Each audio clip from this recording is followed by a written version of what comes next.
Bonjour, c'est Frédéric Garcia du blog oserséduire.fr et je vais répondre à une question qui m'a été posée. Donc, du moins, je vais continuer de répondre à cette question qui m'a été posée lors d'une conférence en ligne. C'est Frédéric, pourquoi c'est plus compliqué d'aborder une femme dans la rue? Pourquoi c'est plus compliqué de lui parler? Donc là, on est sur une série de vidéos qui a trait à la timidité et une série de vidéos qui se passe en Estonie, parce que je suis en voyage pour préparer mon futur mariage qui va se passer en Estonie d'ici quelques mois. Donc, pourquoi c'est plus compliqué d'aborder une femme dans la rue? Tout simplement parce qu'on est sur ce qu'on appelle un contact à froid. On aborde une personne qu'on ne connaît pas, qu'on va la déranger dans son quotidien. Et donc on a besoin tout de suite d'arriver dans la bonne carte mentale, d'arriver dans une carte mentale amicale. On se connaît, on est amis. C'est comme si on devait être potes depuis toujours. Si vous arrivez dans la mauvaise carte mentale, à ce moment-là, vous allez passer peut-être pour un mendiant, pour un agresseur, et donc ça va poser des soucis. Mais là, on ne va pas parler de carte mentale, on en parlera à un autre moment. On va parler plutôt de la dynamique sociale. Moi, au niveau de la séduction, je suis plutôt tendance à conseiller aux gens, ok, la rue c'est très bien, si vous voulez devenir un champion de la drague de rue, c'est un très très bon exercice.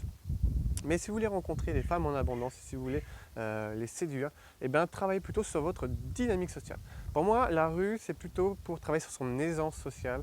Par contre, si vous voulez travailler sur le fait de rencontrer régulièrement des femmes qui vous intéressent, il va falloir créer autour de vous des dynamiques sociales. Et le plus gros conseil que je peux vous donner par rapport à la dynamique sociale, c'est choisissez des thèmes qui sont clairs pour organiser des événements, pour participer à des événements par rapport à ça. Je vous donne un exemple tout bête. L'un des thèmes que j'adore, c'est le snowboard. Voilà, je suis un grand fan de snowboard et j'ai fait énormément de choses autour du snowboard. Et par rapport à ça, ça m'a permis de rencontrer, je pense, en un an, j'ai peut-être rencontré entre 1000 et 2000 personnes rien qu'autour du snowboard. Voilà. Donc ça, si vous prenez l'habitude d'avoir une dynamique claire en disant, voilà, je veux développer un truc autour de la cuisine, je veux développer un truc autour de la musique, je veux développer un truc autour d'une activité artistique, d'une activité sportive, voilà, vous choisissez vraiment des thèmes qui vous intéressent, développez autour de vous un noyau dur qui va partager avec vous ce fun-là et faites régulièrement venir dans ces dynamiques-là.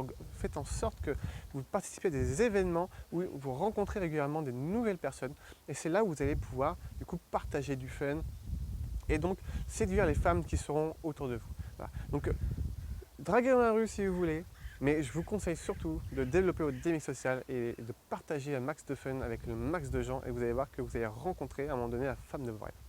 Si vous voulez plus de conseils sur comment vous pouvez dépasser votre timidité si vous vous sentez bloqué au moment de demander le numéro de téléphone, j'ai fait une vidéo pour vous. Donc cliquez sur le lien qui est en dessous. Et dans cette vidéo, qui fait à peu près une quinzaine de minutes, je vais vous expliquer comment vous pouvez inviter une femme à danser. Voilà, comment vous pouvez le faire simplement sans vous faire rejeter. Vous allez également savoir vous allez découvrir en quoi votre timidité peut être un atout. On verra également comment vous devez réagir. Donc c'est quoi la règle d'or lorsqu'une femme ne répond pas à vos SMS et à vos coups de téléphone, donc qu'est-ce que vous devez faire? Et surtout, comment vous devez réagir lorsque vous commencez à bafouiller au moment d'aborder une femme, au moment de lui demander son numéro de téléphone. Voilà, donc si vous voulez avoir ces conseils, cliquez sur le bouton qui est juste en dessous, cliquez pour avoir accès à cette vidéo. Et je vous dis à bientôt dans la vidéo.